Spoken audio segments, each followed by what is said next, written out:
21 अप्रैल 2021 Wednesday Indonesian army की एक submarine KRI नंगाला 402 Indian ocean में बाली की कोस्ट से करीब 100 किलोमीटर दूर एक रूटीन ट्रेनिंग एक्सरसाइज परफॉर्म कर रही थी। सबमरीन में करीब 52 क्रू मेंबर्स सवार थे। रिपोर्ट्स की माने तो सबमरीन ने नेवी से और ज़्यादा गहराई में जाने की परमिशन मांगी थी, जो कि काफ़ी एक आम सी बात है, इसलिए नेवी ने उन्हें परमिशन दे भी दी। लेकिन जैसे जैसे सबमरीन पानी नीचे के अंदर जा रही थी, उसका सिग्नल वीक होता जा रहा था। कुछ देर बाद नेवी के ऑफिसर्स उन सबमरीन से कांटेक्ट करने में असफल हुए, तो उन्होंने अपने हायर ऑफिसर्स को इनकी जानकारी दी और उन्होंने तुरंत सबमरीन को लॉस्ट डिक्लेयर्ड कर दिया। शाम तक सबमरीन की खोज में 6 कोर शिप्स, 1 हेलीकॉप्टर और 400 से भी ज़्यादा सैनिक लग चुके थे। सिंगापुर और मलेशिया ने भी इस इंडोनेशियन सबमरीन के लिए अपनी अपनी शिप्स भेज दी थी। सबमरीन में 53 क्रू मेंबर्स की जान बचाने के लिए US, जर्मनी, फ्रांस और ऑस्ट्रेलिया से भी काफ़ी मदद मांगी गई थी। लेकिन क्या KRI नंगाला 402 को ढूंढा जा सका और क्या उन सभी 53 लोगों की जान बचा जा सके? चलिए आज की इस वीडियो को हम इस पूरे घटना को हम डिटेल में बात करते हैं। कई घंटों तक चले सर्च ऑपरेशन के बाद इंडोनेशियन सबमरीन का कोई अता पता नहीं चला। इंडोनेशियन नेवी का फर्स्ट एडमायर जोलस विडोडो ने एक इंटरव्यू में कहा कि हम इस एरिया को अच्छे से जानते हैं, हम अपनी तरफ से पूरी तरह कोशिश कर रहे हैं, लेकिन ये जगह बहुत ही ज़्यादा गहरी है और यही कारण है कि हमें सबमरीन को ढूंढने में काफ़ी ज़्यादा परेशानी आ रही है।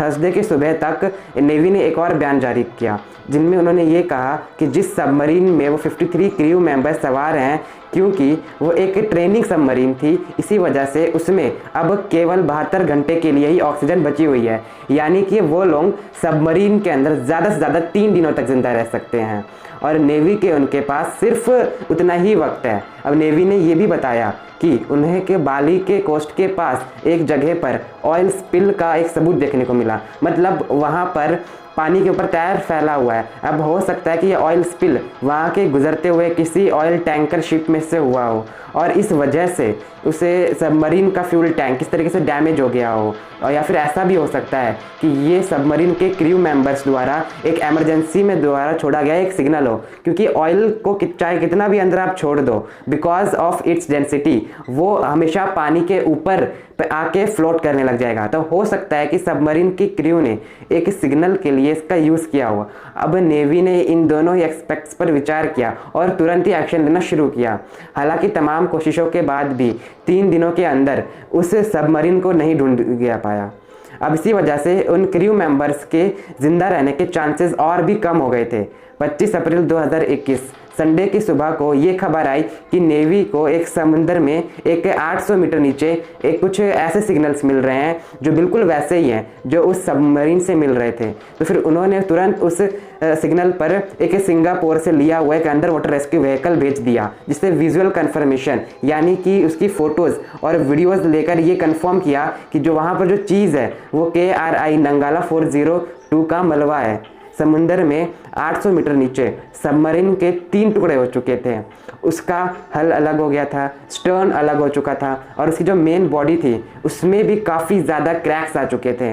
नेवी के अनुसार ये सबमरीन समुद्र के इतने ज़्यादा नीचे जाने के लिए नहीं बना था। अगर मैं आपको नहीं पता तो मैं आपको एक बात बता दूं कि पानी में या किसी भी फ्लूइड में हम जितना नीचे जाते जाएंगे उसका प्रेशर हमारे ऊपर उतना ही ज़्यादा बढ़ता जाएगा। जैसे फॉर एग्जांपल जब हम बचपन में या बहुत सारे लोग ऐसा सोचते हैं कि अगर उन्हें हम पानी में रहने की सुपर पावर मिल जाए, जैसे कि हमारे एक्वामैन के पास है, तो हम जितनी चाहे उतनी नीचे तैर सकते हैं बड़ी आसानी से। लेकिन फिजिकल ह्यूमन बॉडी ये करने के लिए हमें अलाउ नहीं करती है, क्योंकि हम पानी के जितना नीचे जाते जाएंगे उसका प्रेशर हमारे बॉडी पर उतना ही ज़्यादा बढ़ता जाएगा और जिसकी वजह से हमारा हार्ट और हमारा लंग्स ये दोनों ही काम करना बंद कर सकते हैं। और अगर वो और भी ज़्यादा प्रेशर वो और ज़्यादा भी नीचे जाए तो एक पॉइंट ऐसा भी आएगा कि उनकी बॉडी प्रेशर इतना ज़्यादा आएगा कि उनकी बॉडी उसकी झेल नहीं पाएगी और उसके टुकड़े भी हो सकते हैं। तो बिल्कुल इसी रीज़न की वजह से पानी में एक्सेसिव प्रेशर ने उस सबमरीन की बॉडी ने संभाल नहीं पाई और उसने फंक्शन करना बंद कर दिया होगा। और जब वो आगे बढ़ने के लिए उसे ट्रस्ट नहीं मिल पाया तो ऑब्वियस उसके लिए उसको टूटने के लिए और कोई ऑप्शन नहीं बचा होगा। जैसे जैसे वो नीचे जाती जाएगी उसके ऊपर पानी का प्रेशर उतना ज़्यादा ही बढ़ता जाएगा और एक टाइम पे प्रेशर इतना बढ़ गया होगा कि उसने उस सबमरीन के टुकड़े टुकड़े कर दिए। फिलहाल तक के इन्वेस्टिगेशन में सबमरीन में प्लेयर रख के कुछ टुकड़े, पैगलिस मिशन की एक बॉटल और एक फुल एंड पाइप के टुकड़े और एक टॉर्पीडो कंपोनेंट ही मिला है। इंडोनेशियन मिलिट्री चीफ हाल ही में ये कहा है कि सबमरीन में पानी में डूबने की वजह से टूट गया था और उसमें से अनफॉर्चुनेटली सभी क्रू मेंबर्स की मौत हो चुकी है। और इंडोनेशिया के प्रेसिडेंट जोको विडोडो ने भी अपने शोक के जाहिर किए और सबमरीन के डूबने की वजह से उन सभी क्रू मेंबर्स को अपनी संभावनाएं प्रकट की है। लेकिन प्रश्न अभी भी वही है कि आखिर सबमरीन में ऐसा क्या हुआ जो वो पानी में डूबने लग गया। यहाँ पर मैं एक बात क्लियर कर दूं कि पानी में और भी नीचे जाने का ये मतलब नहीं है कि वो उस क्रू उससे सबमरीन के लिमिट से नीचे जाना चाह रहा होगा। ऑब्वियसली जो उसके अंदर मौजूद क्रू है उसे पता है कि उस सबमरीन की जो लोअर लिमिट है वो कितनी है, वो पानी में इससे ज़्यादा नीचे नहीं जा सकती है। तो ऑब्वियसली वो जानबूझकर तो वो उससे ज़्यादा नीचे नहीं लेके जाएगा। तो फिर आखिर ऐसा क्या हुआ कि वो सबमरीन वहाँ पर डूब गई? वेल अभी तक इसकी यहाँ पर कोई भी जानकारी नहीं है।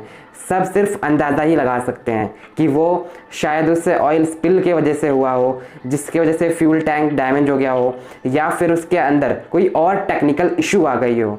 कुछ लोगों का तो ये भी कहना है कि सबमरीन के अंदर इलेक्ट्रिसिटी फेलियर की वजह से वो लोग वापस पानी की सरफेस पर आ ही नहीं पाए। हालांकि ये सब अंदाज़ा ही है।